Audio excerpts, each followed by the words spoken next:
We are live here. This is Jake Hofer. Jake, you are a guru when it comes to podcasts, whitetails, land. Jake, you've got your fingertips in just about anything. Um, it's right now. It's August, late August. We're rolling into September, deer season. Everything's coming together, getting ready. I'm shooting my bow, getting everything together. What are your thoughts this time of year? I'm getting pretty excited. I still have some cameras to put out, and then we've had a really wet summer throughout July, and now it's fall food plot time, and we're looking at the forecast, and I don't see any rain here in the next 7 to 10 days. I have the drill here ready to put some seed in the ground, and hopefully time it up with some rain. I planted food plots all day on Monday for someone else, and we timed right before the rain, but now it's my turn, and I'm being patient for rain, but man, I'm really excited. Yeah, yeah. So you do a lot of land stuff, right? And I guess what I mean by that is whitetail land management.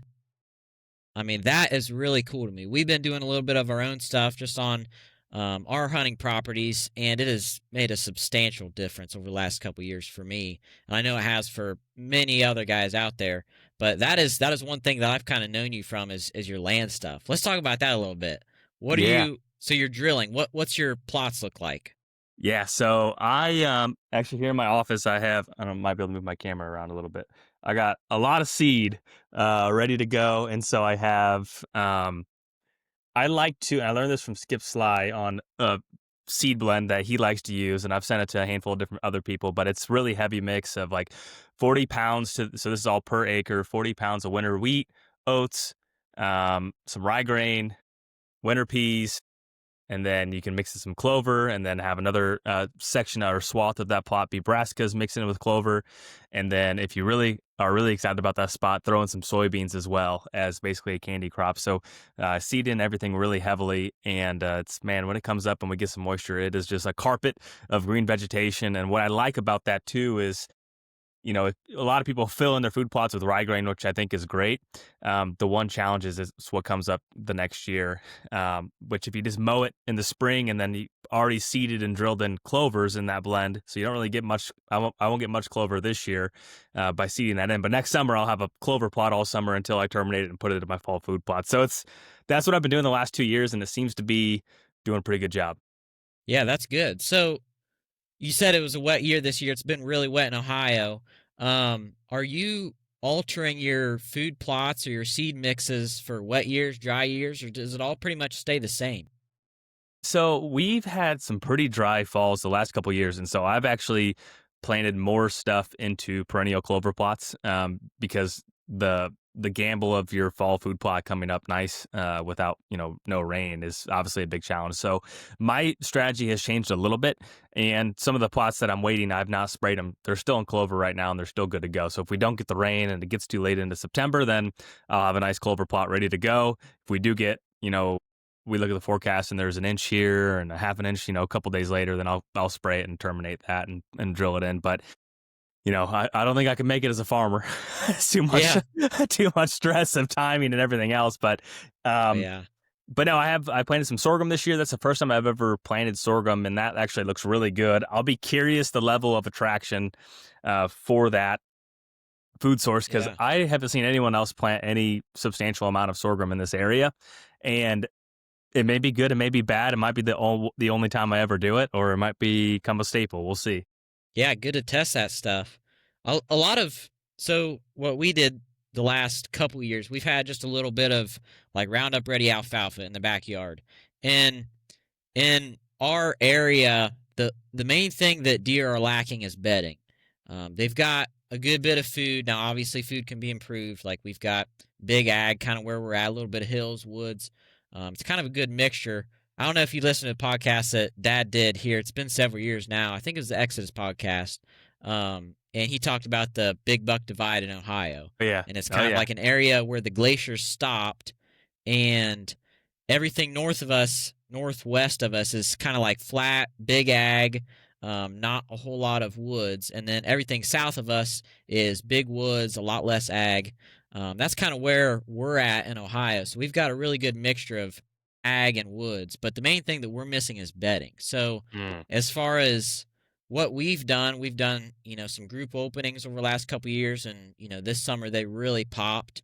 Got, I mean, we walk out through there and we're spraying invasives, and I mean, the deer are browsing everything. Like it's really wild what we've learned from that, and you already know all this stuff, but I mean it really amazed me how much natural stuff that most people would call weeds that the Hmm. deer are browsing over corn and all the other stuff that's out there.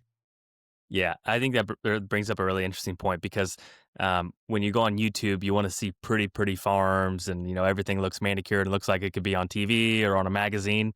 And unfortunately, a lot of good whitetail habitat is kind of ugly to the normal person that doesn't see the beauty and some of the mess, like you mentioned. Like it looks like you called them weeds, or someone would mistake them as weeds, but it's high quality browse. That's something that I think a lot of people have to get over at some point, to where a monoculture, or this really pristine looking thing with all the bushes trimmed per se, isn't necessarily the best thing for habitat and whitetail deer habitat, which is a hard thing for a lot of people to wrap their minds around. Yeah. Yeah, especially like landowners and people that spend a lot of time on their land. They like manicured stuff. And I guess that's kind of how we are, but we also realize that you got to have some of those weeds, for the Yeah. deer. Um, yeah, actually, a buddy of mine from school, he saw a big buck in his field the other day. And he's not a super big hunter. I mean, he's done a little bit of hunting, and he's like, man, I want to kill this deer this fall. And big ag area where he's at, not a whole lot of wood lots. There's really only one place for the deer to travel from one lot to the next. And I'm like, you should probably put a stand right there. And right in that area, there's kind of that area is like bush hog maybe once a year. And they're about ready to bush hog it again. And my advice, and you might have better advice, they were going to bush hog it again, I think in a couple weeks. I said, let it grow up a little bit. What's your thoughts there? Yeah. Based off what you're saying, I would tend to agree with that. And depending on what they're mowing down, obviously is a big part of that. So if they already mowed it once, might not be super tall, but it still may be some form of cover. Because it sounds like it's in a big ag area where there's very little cover. That might be the best, but it's not great if you compare it to other parts of, you go 2 miles another direction. It might be not great cover. But I would tend to agree with that. The only thing I would say is, depending on what it looks like, it might not hurt to have a one pass with the brush hog, to maybe create a direction of travel, or mow underneath some tree branches where there might be a great scrape tree where they're going to hang a tree stand. Those would probably be the only things that I would add to that. But I think you gave them good advice. Whether they listen or not, I guess Okay. would be the next thing. Yeah. Yeah, that's good. So with the scrape trees, we tried a thing this year and basically took grapevines, like a 3 foot section, and then wired it onto different branches that were hanging down. And we used like, I believe it's called hodag. It almost smells like fermented apple cider, kind of. Okay. Yeah. Um, and we just tried that, something that's out there. And one thing that we noticed is the area that we hunt, there's a lot of deer traveling through, and they're going from one neighbor to the next, right? Where we're at, it's a lot of small parcels going from, it's always a competition between you and the neighbor. And we want the deer to spend as much time on our hunting land instead of the neighbors. So we hung these grapevines everywhere just in hopes that they would spend time at those scrapes instead of in front of the neighbor's stand. And so, I mean, we haven't hung any cameras in front of them actually, now that I think of it, but they are working a little bit. What's your preferred like mock scrape method? I've tried a variety of different things. I typically, if it's like, we have a lot of locust trees here, and it seems like the deer necessarily don't like to scrape on those. Obviously, there's thorns on them. They don't hold their leaves very late. So what I'll do is I'll cut off branches, like a swamp oak or a pin oak or shingle oak, and zip tie those onto that branch. That's one way to do it. I think mock scrapes are one of those things where you could do it a lot of different ways and have a lot of success. I know a lot of people like just hanging a rope. I know there's people that like the grapevines. I know there's people that like to use white pine and, chop a white pine branch and zip tie it to another branch. And so there's a lot of different ways to do it. I've tried the grapevine method before too. They all work in my experience. So I think you just got to figure out what you like to do. And if you have a place where you can find grapevines or vines in the woods very easily, or white pine or swamp oak really easily, that would probably change my answer a little bit. But I love scrapes. I think they're one of the most powerful intel tools available point blank. And obviously not all scrapes are created equal. Some of them are way more active, and there's some scrapes where it feels like every buck in the square mile is going to hit that scrape. Now your job is to Yeah. find that scrape because it's an invaluable hub of information.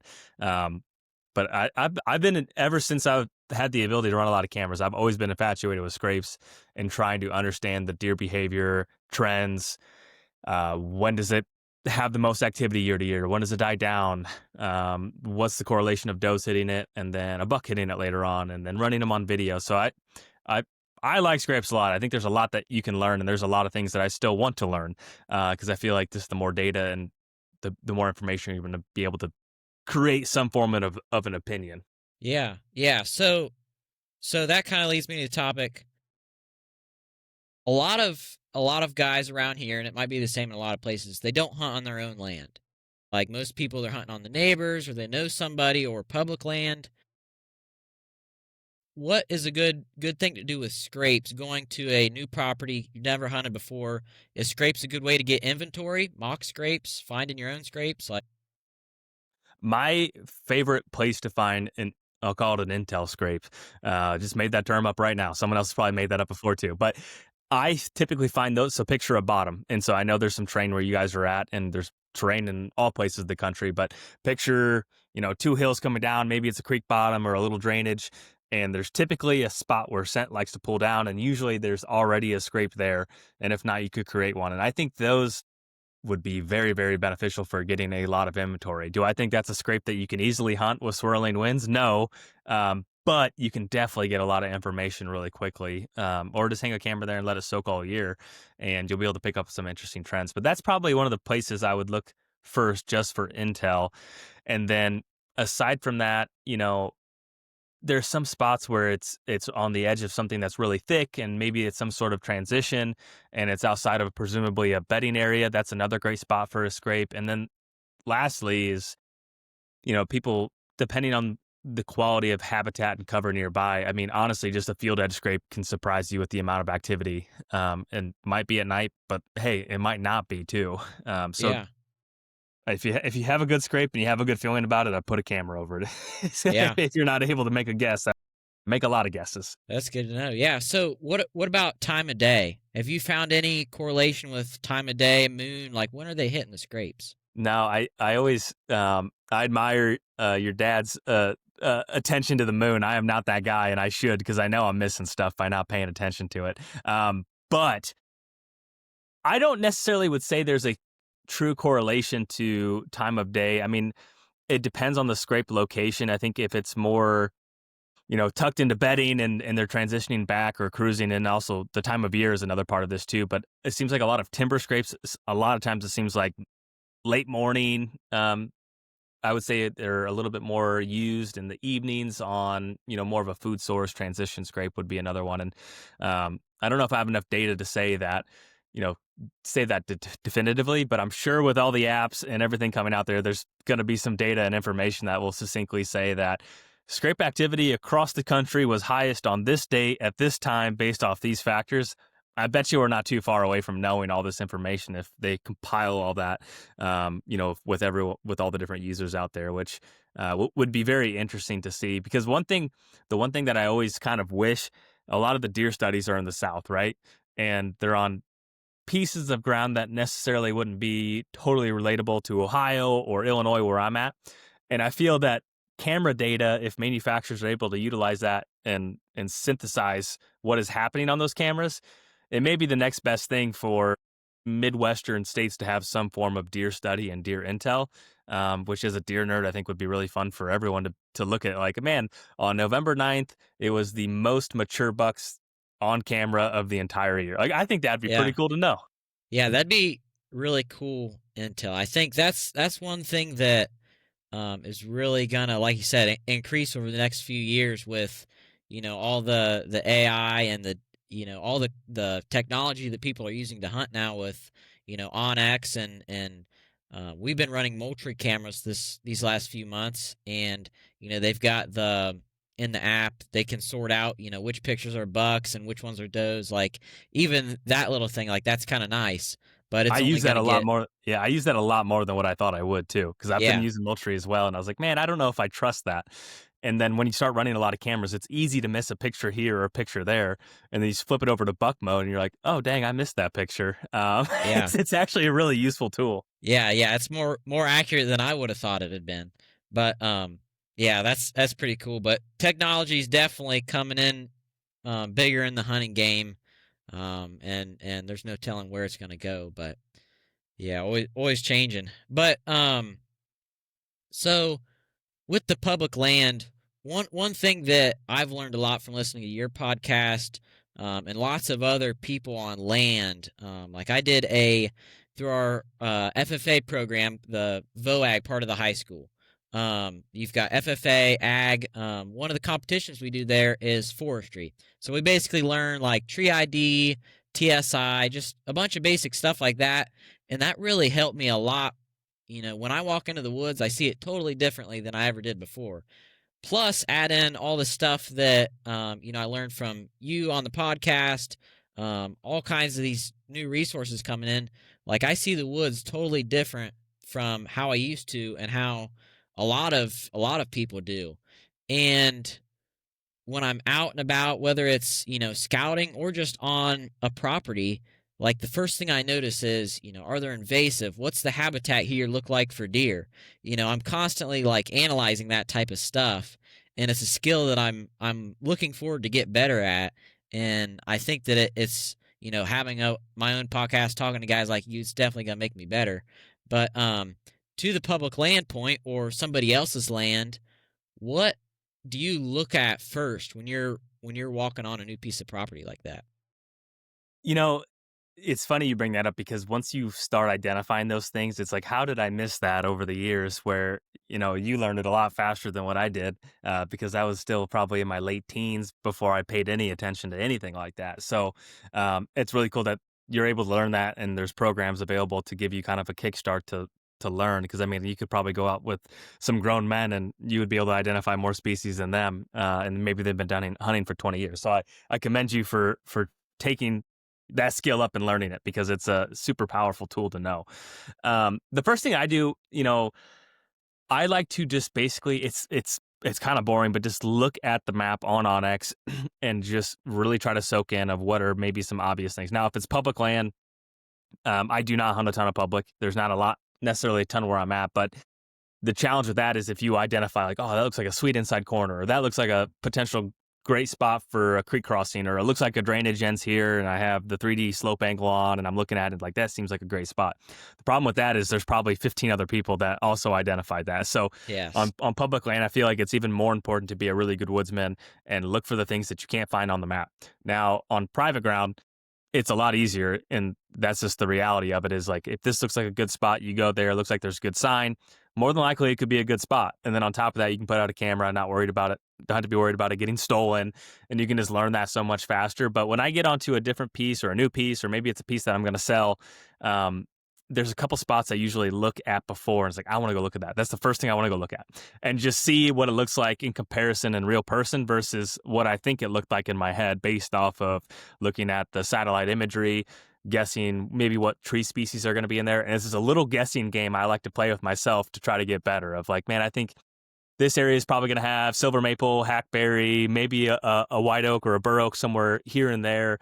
And I think it's mainly going to be autumn olive and honeysuckle on the edges. And so I go look at it, and I like to do that to kind of just refine my ability to guess before I get there. Um, but I just really like finding the obvious spots that make a lot of sense. Like you read Yeah. mapping trophy whitetails, like a lot of those things are still tried and true. And I feel that it's easy to try to overcomplicate these things. And like, I feel that maybe there's been some whitetail terms that have been made up to make things sound harder than what it is. Um, and I'm just like, keep it simple, stupid, Yeah. and try to just go at it with that approach. Yeah. Yeah. I think that, I mean, the biggest thing for me is putting myself in the deer's shoes. If I'm going to bed, where's what looks like the best place for me to, It's hide, great. get cover? What's the best travel route to get to a food source, water source, whatever it might be? I think that putting yourself in the deer's shoes is really important. And also keeping in mind that, certain locations a deer might stay away from for predators and whatever else it might be. But yeah, I think you're spot on there. Something I do like to add to this, I like where there's terrain. So obviously, terrain is all relative to the region you're in. And so when I say hills in Illinois, it's probably completely different than what you picture, hills in Ohio. But finding terrain creates so much more potential cover for deer. It also creates more predictive movement, predictive bedding. And to me, that's all an advantage of being a deer hunter where, you can kind of shoebox areas where they'll likely be. So that means you can have your scent blow where they're likely not going to be. And so, or maybe you can have your scent shoot off a cliff where they're less likely to get downwind of you. So, I mean, terrain is definitely an exciting thing to go see. And once again, the maps can tell you one thing, and then maybe the topo lines are off by 20 yards or something. Like, there's just a lot of things that you can glean from going there and actually looking at it after you've already taken the time to form somewhat of a hypothesis before you go look at it. Yeah, that's one thing that I definitely need to get better on is that hypothesis, getting on Onyx, looking at the maps, looking at the topo. And there's even some new stuff, coming out with like white oak ridges and stuff that you can see on Onyx. And yeah, there's lots of different stuff when it comes to e-scouting that I can definitely get better at. But I mean, what do you look at when you're e-scouting? Topo, water source? I like the slope angle tool on Onyx, and so I call it topo lines for dummies because I'm a dummy. And so basically, like red is really steep, yellow is where it's kind of getting a little bit more aggressive, green is very gentle rolling. And you start looking where yellow meets red, that's probably an area where there could be bedding. And so that's what I like to do. They just added LiDAR on Onyx too, which I'm very excited about. And so LiDAR is like taking the next level to pick up the very, very little things that maybe it's an additional pinch, maybe it's a little knob or a roll in a CRP field where they might be bedded up. So um, newly LiDAR is something that I'm paying way more attention to, and actually going back and revisiting farms maybe that I own, that I hunt, and looking at them with LiDAR and seeing if I could pick up anything else that I couldn't with just satellite imagery. So I'm just looking for changes in terrain, changes in just inside corners, travel corridors. And then what I found really interesting was I was with Bobby Worthington earlier this year. I think he said it on the podcast, basically where the topo lines get wonky and crazy, it's likely a spot that is going to be good. And so like the more Yeah. aggressive and twists and swirls in a topographical map, that's an area you want to go look at. Now obviously it still might be really hard to hunt because there's a lot of swirls and a lot of changes, so it means your scent's probably going to do funny stuff. But that was something I picked up from him that is really simple that everyone can look for. They can go Yeah. whatever piece of public they're hunting or whatever permission piece, and they can go look for that. And maybe they haven't paid attention to that area before, and they can go take a look at it and see what they can learn. Yeah, now that you say that, and I've never thought about it that way with the topo line swirling and all that, but thinking back, the last several stand sets that I've had over the last couple years have been in locations where it's kind of swirly and weird, and I never kind of correlated the topo with that. But yeah, you're exactly right. That's spot on. Yeah, Bobby Worthington gets all the credit for it. So I'm Yeah. just Okay, Bobby Worthington. yeah. Yeah, that's good. Um, yeah. So I mean, what's the countdown? I know bow season starts here at the end of September. I think it's the 27th in Ohio. What's it look like in Illinois? October 1. So we have an October 1 start. I typically do not have a ton of success in the very early part of October. A lot of times I'm still trying to finish up work because I know when it comes to the second half of October to basically Thanksgiving, I will probably be somewhat of a hard person to get a hold of. So Yeah. I'm trying to get as much work done as possible in the first part of October. But man, it's October 1. I'm very, very excited. And I'm very excited about this year here in Illinois, and I'm eagerly counting down the days, and I'm hopeful for a really exciting and fun season.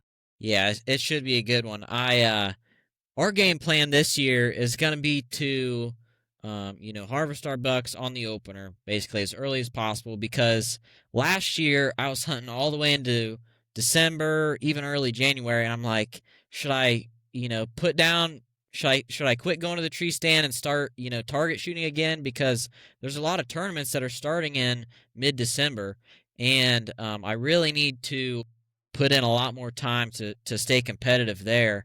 And so it's always a struggle, do I quit hunting and start shooting, or do I continue hunting? So this year I'm going to try to get that head start, get done early season. That way I can spend, even the rut, I'd probably be target shooting, that because that, I mean, it takes so many hours, and I really want to do well this year, this winter.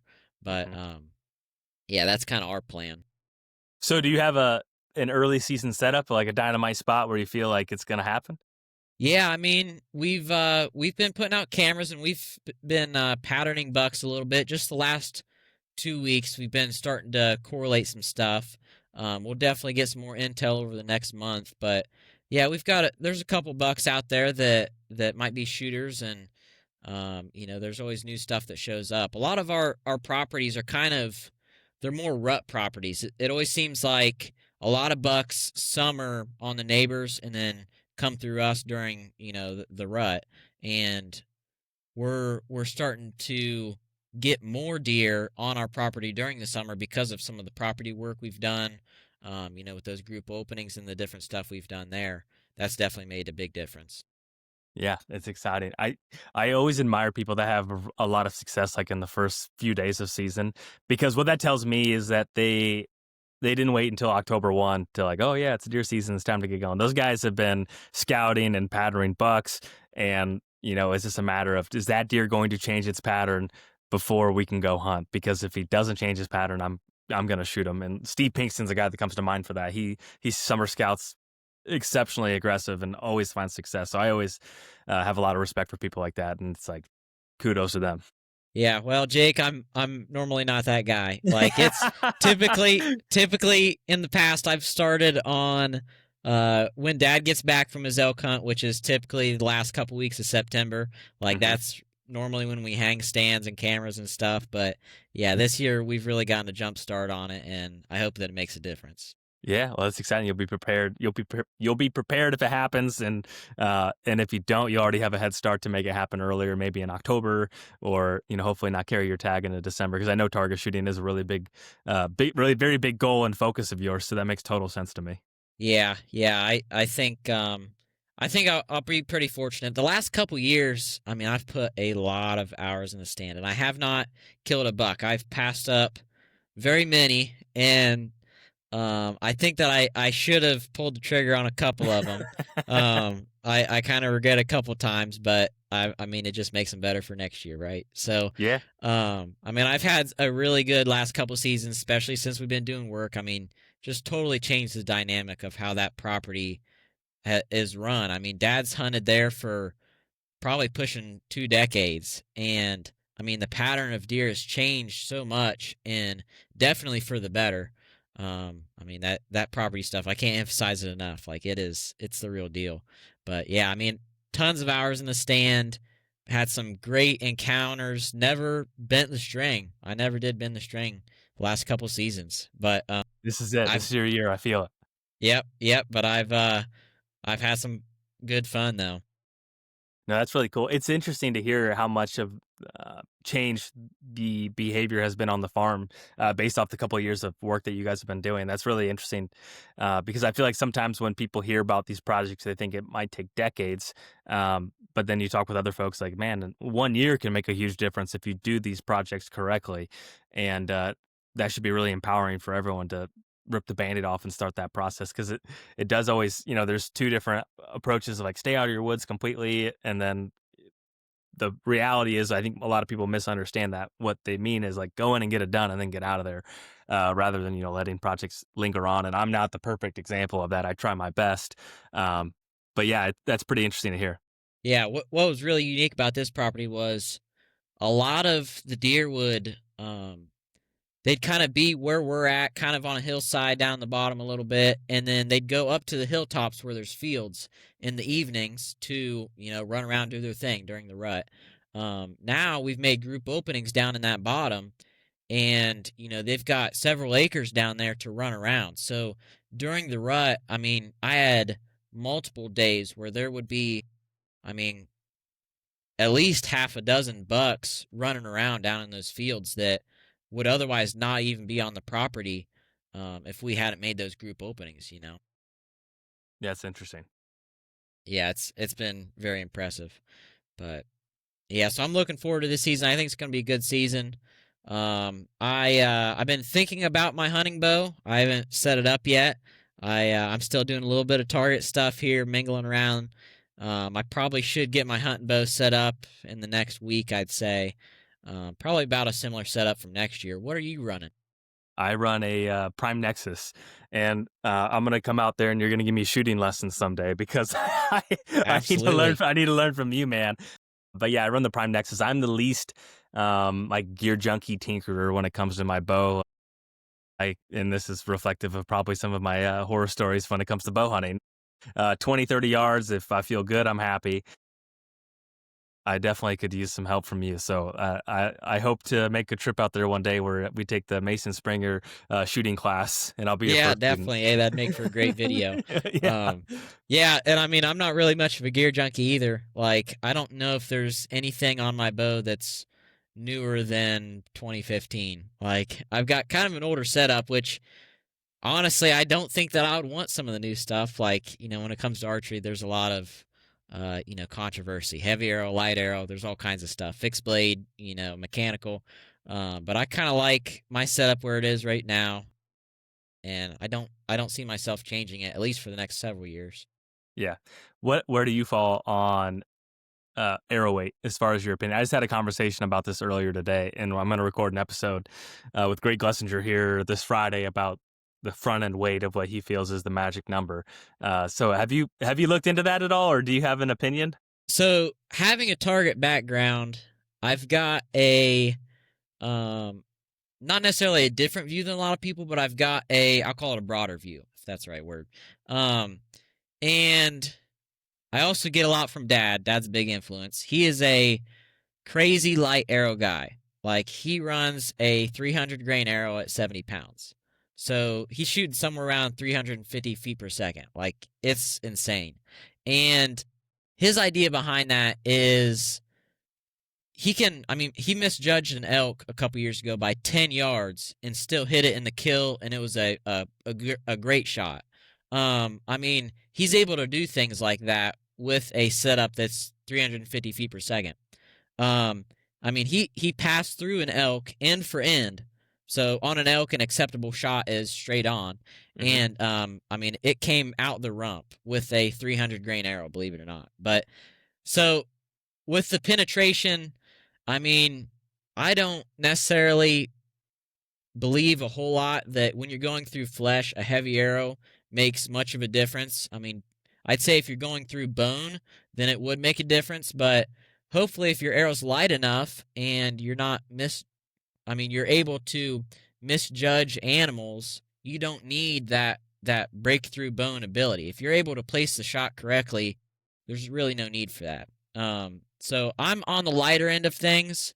I'd say if I were shooting, a lot of what I look for is feet per second. Like, I don't necessarily care a whole lot about weight. I would say as far as feet per second goes, if I were at 315 plus, I would be happy. That's kind of a good hunting setup for me. As far as FOC, front of center, point weight, I've always just gone with 100. Seems to be a nice universal weight. And then I'll go with just an aluminum insert, which is typically 20 grains. So I'm running about 120 grains up front, which is fairly light. If you wanted to add a brass insert that's maybe 60 grains, that'd be acceptable. But I'm shooting for that 315 range. Typically looking at arrow spine too, so stiffness, right? Point weight, length plays a part in that, which all affects total arrow weight, and then that affects speed. So there's a lot of different factors there, but typically, as long as I'm above 315, I'm pretty good. That's when that sight tape and those pins start getting closer together, and you've got a lot more forgiveness on yardage. Hmm. Like I said, I haven't bent the string in the last couple years, but from what I've heard from Dad, like, he'll be like, there'll be a deer at 30 yards, and he shoots a 7 pin spot hog, and he's like, I don't even have to count the pins. I just hold up a few pins on the side of them and let it rip. Like, I think that there's definitely a big advantage to speed, and there is an advantage to weight too. Like I said, if you're trying to break through bone, and then broadhead, that makes a big difference too. I've always run a pretty small fixed blade, um, which there's a lot of preference there, and I honestly don't have enough experience to say whether mechanical is better than fixed or whatever that debate is. But right now I'm shooting fixed, but I really don't have an opinion. I've primarily used a fixed broadhead as well. I've liked the QAD Exodus a lot. For whatever reason, I just get that one to fly really well. But I'm not the guy with the bow press in my house and arrow tuning and paper tuning. I should be, but I'm not. I just have no Yeah, interest in it.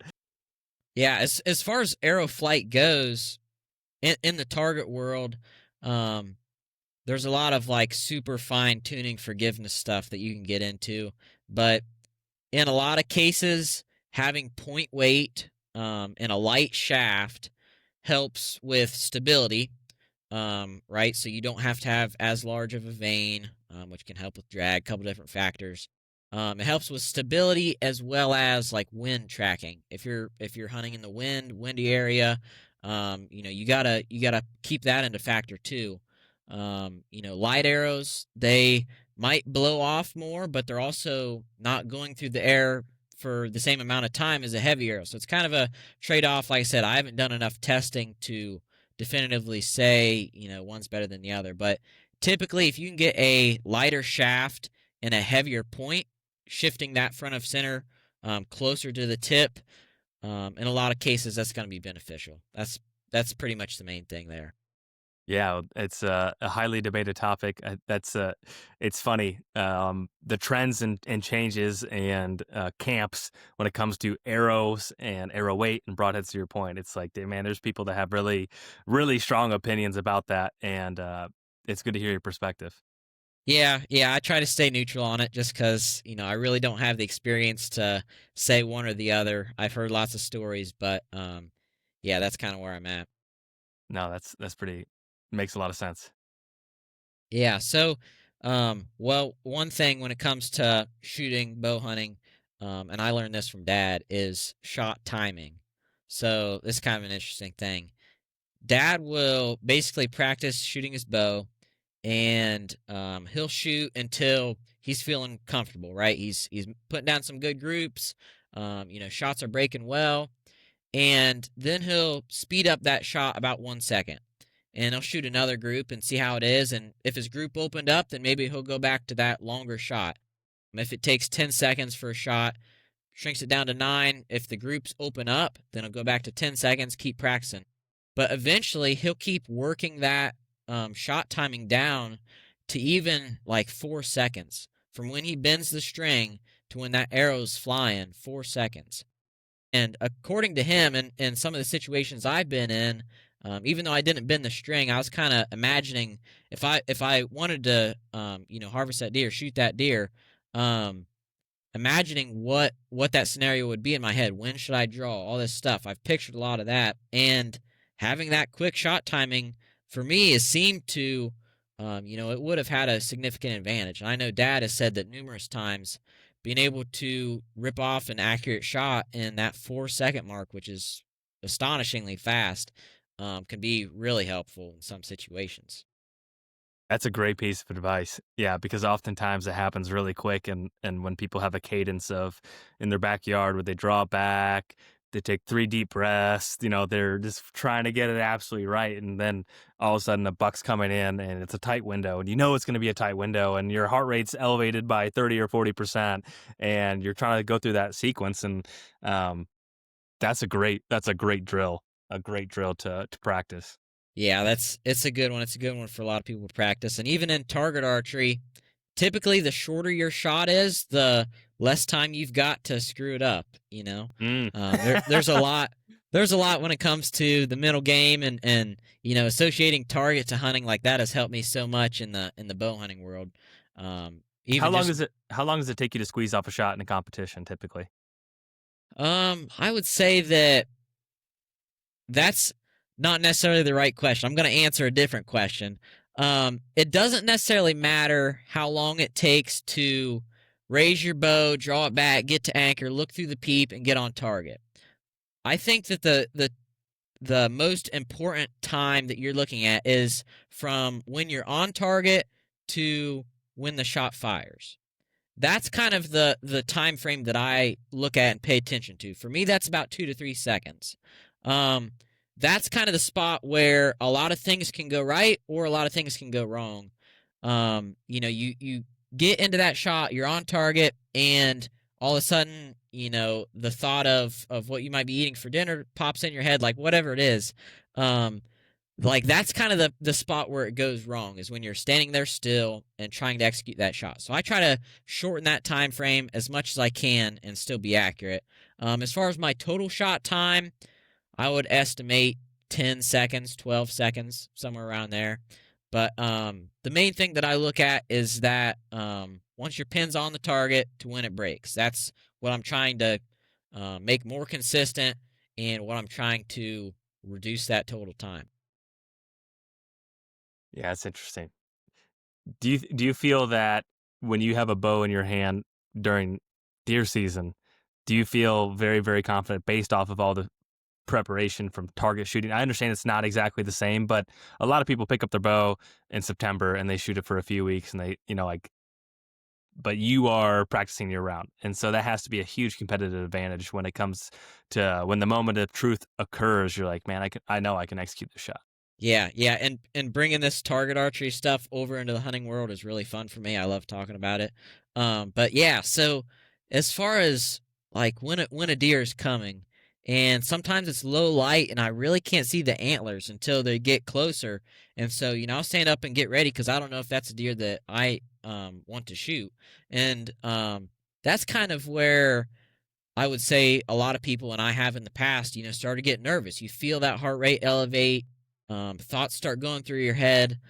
The main thing when it comes to target archery, making a shot, and it doesn't have to be archery either. It could be, making a foul shot in basketball. It can be golfing, whatever it is. When you're making that shot, it's a good idea to be process oriented versus outcome oriented. I think that's probably one of the most important things. Instead of when you see that big buck, instead of thinking, "Man, he would look so good," right above my fireplace in the house or whatever it is, think about, "Man, it would feel so good to make that perfect shot." Or think about shot placement, like look for little bends in the fur and different things to aim at.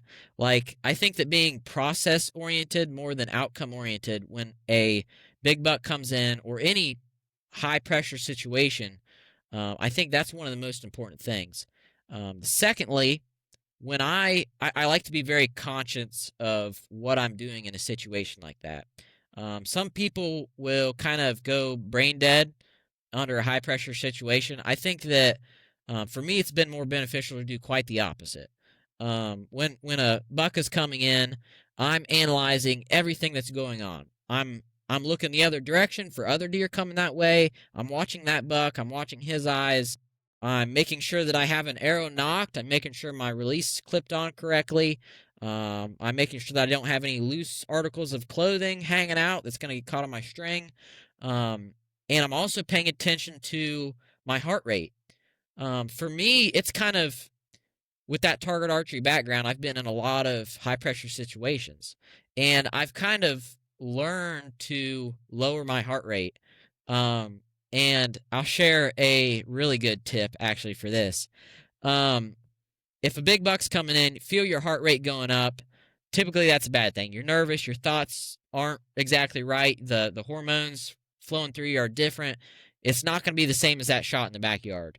So, one thing that you can do to lower your heart rate is first of all acknowledge that your heart rate's up. If you can notice that your leg is shaking and that your heart rate's up, that's the first step. Once you do that, I like to kind of I guess be very conscious of where I'm at. Kind of I don't know, meditate, I guess is kind of an extreme version of it. But basically, I'm just calming my mind, thinking about everything I'm doing, telling my leg, stop shaking. Um, Now the tip I'm going to give you, this is a really good one for target archery, any type of high pressure situation, is yawn. Like do a fake yawn. So Really? yes, when high pressure situation, heart rate is up, and you do a fake yawn, it will lower your heart rate, and I mean it's pretty amazing. That's kind of a little nugget that I learned. But if you watch at some high level competitions, the Olympics, different things in all different sports, you'll see these athletes yawning, and it's to lower that heart rate, get it back down. And it's just a fake yawn. That's all it is. You're kind of tricking yourself into being more, I guess, calm. But yes, that's a really cool trick for that. That buck fever. That's a great tip. I'll be yawning hopefully this year. So Yeah, yeah. that's cool. Yeah, yeah. So I've run, I mean, so many situations through my head. When it comes to whitetail and turkeys and ducks, and I mean all kinds of different stuff. But actually, this fall and last fall, I hunted for wood ducks with my bow. So that was really fun. That's quite the learning experience. I don't know if you've ever hunted wood ducks, but A long time ago, they're fast. They're little too. yeah. So with the bow, now I'm using the compound bow, and with that, you really can't shoot them out of the air. And even with the recurve, it's very, very hard. So I'm kind of I've been hunting the same spot for the last, I think, 2 years actually, and I've it's taken me that long to determine where these ducks are gonna be and find those little holes that they're sitting in. And I'll take my bow, and I think the last weekend of season last year, I really had it figured out and I really got dialed in. So this season, I really want to kill a duck with my bow. I think that'd be really cool. But I Cool. always Yeah. try to bow hunt just about anything. Well, that's a serious challenge to try to shoot a duck with a bow. Yeah, yeah, it'll be definitely interesting. Hopefully, I make a cool video about it. That would be really cool. Yeah. So, what's with the videos and that, what's your content schedule look like? Like you're running, the Whitetail podcast, Land podcast. What are your That's a big thing that I learned from Chad was content schedule. Hmm. Having we talked before the episode that we're filming right now, seasonal stuff. What's going on this time of year. That's part of that schedule. What are your thoughts there? Yes. So the Whitetail podcast, there's new episodes every single Tuesday, and the Land podcast, there's new episodes every Monday. So, the Land podcast is a little less seasonal because people are always interested in buying ground, and the market is always changing and fluctuating, and we might get a rate drop next month, and so that kind of takes care of itself. The whitetail side of things for the Whitetail podcast, you're right. I'm doing a mini series on Wire to Hunt right now, and it's called Back 40. And basically, each week is a Yes. new topic that I know a lot of people are thinking about. Or like so, 2 weeks from now, it's gonna be the first week of September, and that's when most people will have wrapped up their food plots. And the question is, my food plots look like crap. What do I do? Can I save them? And so the biggest thing is just identifying what people are wanting to learn or fix throughout the season. So, I mean, I want to do an episode this year during the rut of, there's this idea that you can't pattern a buck during the rut. And I would argue that there's probably still micro patterns of a buck during the rut, and it's not Yeah. complete chaos, it's not complete random. So I want to have a conversation of how to pattern a buck during the rut and have that go around, the peak of the rut, obviously. I I'm a whitetail hunter. I like learning. I like learning from other people. So my biggest thing is just what are people trying to get better at throughout the entire season. So when season wraps up, can get more into scouting and habitat projects and or maybe finding a new place. So it's just a constant challenge of identifying what people want to learn about and something that hasn't been talked about, a million times over too, which is sometimes challenging, but that's where my head's at. And it's really fun. It's fun to try to look at different angles on how to deliver different types of content. Yeah, yeah, and anybody watching or listening to this right now, like leave a comment. I guess that's probably the best way to do it. Yeah. If you got something specific, that you want to listen to, that's probably the best way, to get it in front of me or Jake's podcast or anybody.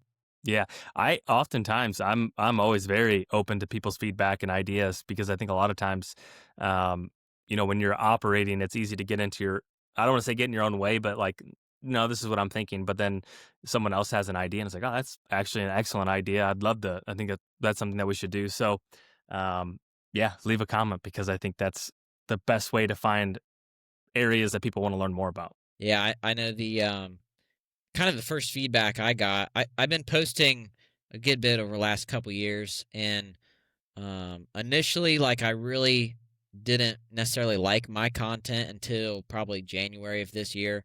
I think it's been a lot more genuine over the last I don't know, 8 months, and I think that's helped a lot. Just makes me feel a lot better about the content that I put out there. But the first real feedback that I got was after the Bullseyes at the Buckeye series that I did in preparation for a tournament in July, the Buckeye Classic national tournament. It's kind of a big deal, and I, you know, did all kinds of kind of informational videos about what I did to prepare, and there's a lot of people that loved that content. I post a video every day. I think it was like 25 days long, something like that. I really got some good feedback on that, and I'll definitely continue to be posting that. I guess series content. Day one, day five, whatever it Great, is. yeah. Yeah. People like to learn, and people like to see, what you're doing to prepare. I think you could transfer that to deer hunting. What are some people doing to prepare for the upcoming season? What issues are they solving? What problems are they facing? Because a lot of times, it's easy to think like I'm the only guy on earth that's facing XYZ problem right now, and then it's like in reality, a lot of people are waiting for rain, or unfortunately, like for Ohio, like facing EHD issues, and it's like we all kind of face the same things, and hopefully there's solutions, and find someone that has somewhat of a fast track for a solution or points in the right direction. Yeah, there's definitely lots of YouTube videos, and I mean there's a YouTube video for just about anything now. Yes. But Yeah. yeah, that's one thing I should probably do more of. I really don't absorb a lot of content. Like I don't watch a whole lot of YouTube, podcast even. I mean, I really don't consume a lot of content, and that probably hurts the content that I post just because I don't see as much, so I might not be as good at it. But No, I I wouldn't. probably I wouldn't be should. worried about it. Yeah. Yeah, I probably should listen to more podcasts, about whitetail, whatever it is that I don't know about. I know there's a ton for me to learn from that. I'm always talking to different guys that listen to a lot of podcasts, watch a lot of YouTube videos, and they're always telling me stuff. I'm like, I never thought of it that way. But yeah, that's pretty cool. Yeah. No, I think that's fair. The one thing that I feel that I often draw inspiration from industries outside of the outdoor industry. So it might be a business podcast, it might be a finance podcast, and like how they structure their show, how do they structure their questions. Like I think there's a lot of really good opportunity to get an idea of what is working, and maybe even a more competitive space in terms of content. And it's more larger platform. you know, Finance is obviously a ginormous subcategory, right? So if I'm finding their content, they're doing an awesome job in a sea of really good creators. It's like, well, how do they structure their conversations? What's their posting schedule? So I think I wouldn't feel guilty about it, but if every time you're watching anything or reading something outside of this, it could be a school, how did the teacher, keep my attention today versus last week? And just think Yeah. of that. How can you apply that to what you want to do?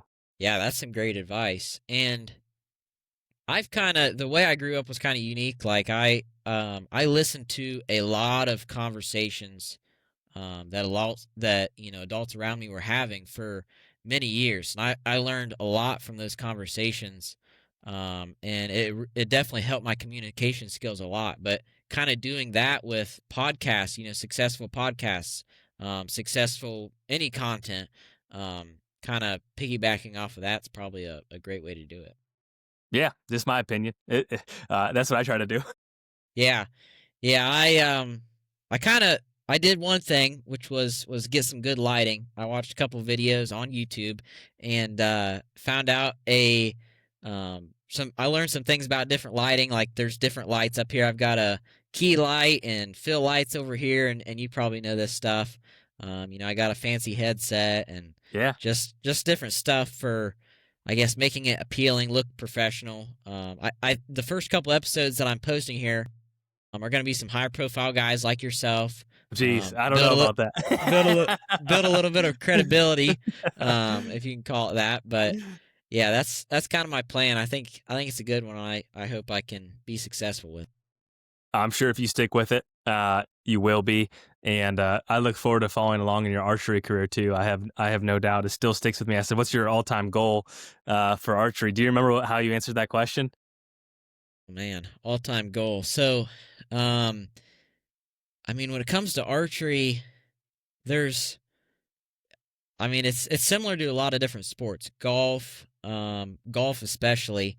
Any sport that you're taking a shot. But as far as a goal would be, I started in the bow shop, right? Local pro shop, going there every Tuesday night, and we'd shoot spots throughout the winter. That's how I got started. Dad had a history in target archery. He kind of got me into it, but we would go in there, and initially my goal was to beat these grown men in the bow shop. And that took me a long time before I finally did. But I did. And then it was just looking for the next thing. Okay, I want to win this state competition. And, I put my mind to it and I worked for it. And sure enough, I did. And it's always just, I don't think I can ever have like one end goal. There's always going to be a new one beyond that. That's kind of where I'm at. Well, I look forward to following along on your archery career and everything else. I know you're gonna be successful, so I look forward to following along on that. Yeah, I appreciate it. Well, Jake, it has been a good podcast. We're pushing the hour mark here, but yeah, I appreciate your talk. Definitely learned a good bit about whitetails. Great conversation heading into this season. Hopefully, it can help some of the listeners here. But yeah, I learned some good stuff. Awesome. Thank you so much for having me. I appreciate it. Yeah, thank you, Jake.